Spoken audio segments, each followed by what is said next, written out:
Noong high school ako, merong CR sa paaralan namin na permanenteng pinasara dahil marami ang nakakaranas ng kababalaghan sa banyo na yun.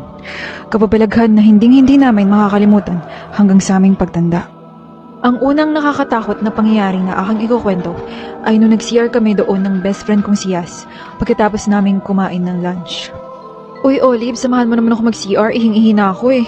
Okay, sige, mag-retouch na rin ako ng makeup ko sa CR.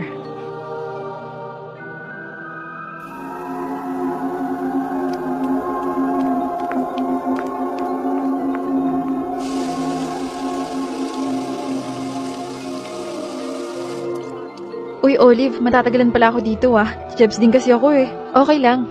Matatagalan din naman ako mag-retouch ng foundation at lipstick eh. Basta siguraduhin mo lang hindi ko maamoy ang Jebs mo ah. Grabe ka naman, Bes. Lahat naman ng Jebs may amoy eh.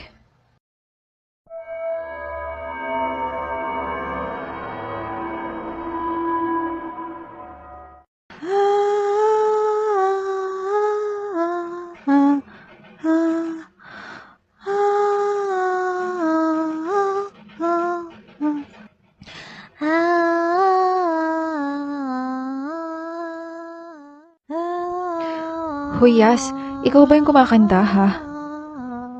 Uy, Yas, sabi ko, ikaw ba yung kumakanta? Yas?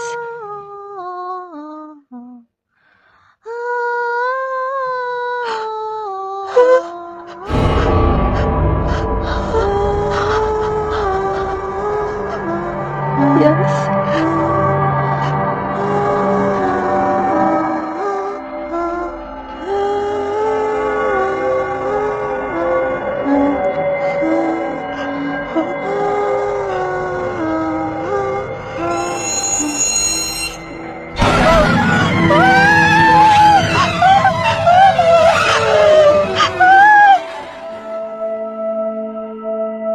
Ha? Anong problema, Olive? Bakit nakaupo ka na dyan sa sahig? At bakit sumigaw ka ng malakas? Ang pangalawang nakakatakot na karanasan naman na ipapakita ko sa inyo ay nung nag-CR yung isa naming kaklase na hindi daw natatakot sa multo. Uy, Neri, doon ka nalang mag-CR sa second floor. May white lady kaya sa CR na yan. Nakita ni Olive kahapon, promise. Tigilan mo nga ako, Yas. Jebs na ako, kaya dito na ako mag-CR. Tsaka hindi ako natatakot sa multo, no? Baka sabunutan ko pa nga yung white lady na yun eh. Sige, bahala ka dyan.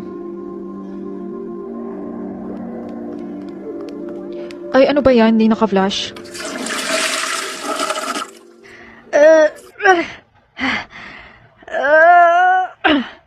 Kainis naman, ang tigas. Ayaw lumabas.